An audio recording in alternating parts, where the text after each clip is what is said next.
गेले काही दिवसांपासून मालवणमध्ये महायुतीतच कलगीतुरा सुरू आहे। निलेश राणेंनी पैसे वाटपाचा आरोप करत भाजप पदाधिकाऱ्याच्या घरी जात स्टिंग ऑपरेशन केल्यानंतर हा वाद अधिकच चिघळला। दरम्यान मालवणमध्ये आज शिवसेनेची प्रचार सभा पार पडली आणि या प्रचार सभेमध्ये निलेश राणेंनी जोरदार शाब्दिक फटकेबाजी केली। नको ती नावं व्यासपीठावर घेणार नाही असं म्हणत निलेश राणेंनी टीका केलेली आहे। शेवटच्या श्वासापर्यंत मी शिंदेंसोबत असेन, मी शिंदेंचा पीए बनायला सुद्धा तयार असल्याचं निलेश राणे म्हणतात। अहो, देव रामेश्वराच्या मंदिरात शपथ घेऊन सांगणार की आम्ही एकही टक्क्याचा भ्रष्टाचार करणार नाही, हे फक्त शिवसेनाच करू शकते, इतर कुठल्याही पक्षाने केलेलं नाही।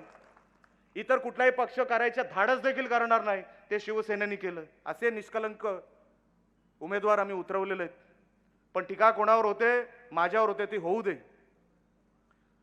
जरी माझ्यावर टीका झाली, आज ते बोलायचे दिवस नाही। आज शिंदे साहेब आलेत, आज मोठा दिवस आहे। नको त्या माणसांचं मी नाव घेणार नाही, नको ती नावं आज मी या व्यासपीठावर काढणार नाही। आपल्याला शहराचा दृष्टिकोन बदलायचा आहे, शहराचा हा जो काही विकासाचा मॉडेल बदलायचा आहे आणि तो 21व्या शतकातला करायचा आहे। ह्याच्यासाठी आम्ही शिंदे साहेबांकडे जेवढं काय मागता येईल तेवढं आम्ही 100% मागण्याचा प्रयत्न करणार। कुठलीही ऑफर द्या, कुठे काही असू दे, निलेश राणे शेवटच्या श्वासापर्यंत सन्माननीय एकनाथ शिंदे साहेबांबरोबरच राहणार।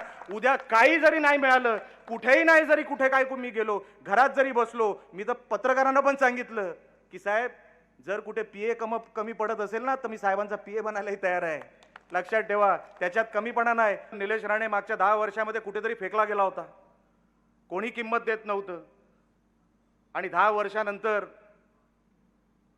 जेव्हा संधी मिळाली, ती संधी दिली कोणी? सन्माननीय शिंदे साहेबांनी दिली। कोण निलेश राणे? कुठे होता निलेश राणे? काय संबंध होता? लोकांनी ओवाळून टाकला होता। पण या शहरामध्ये, या मतदारसंघामध्ये निलेश, मी तुलाच तिकीट देणार सांगणारा महाराष्ट्रामध्ये एकमेव माणूस, आणि ते म्हणजे शिंदे साहेब। लोकशाही मराठी ऐका, पहा, जागरूक रहा।